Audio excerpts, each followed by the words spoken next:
આજે તો બપોરે બનાવી ખીચડી. એકલીને જ બપોરે જમવાનું હતું તો મારા માટે મેં બનાવી નાખી ખીચડી. 20 રૂપિયા 20 રૂપિયા.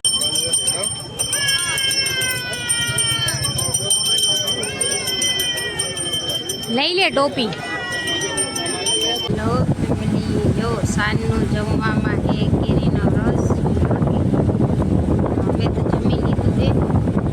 એક મહેમાન અમારે આવવાનું બાકી છે તો એના હાટું 2 રોટલી ને કેરીનો રસ રાખ્યો હોય. ને વિડીયો આપણે અહીંયા પૂરો કરવાનો હોય. લાઈક છે, સબસ્ક્રાઈબ કરો, મસ્ત મસ્ત કમેન્ટ કરો. મળીએ કાલના બ્લોગમાં.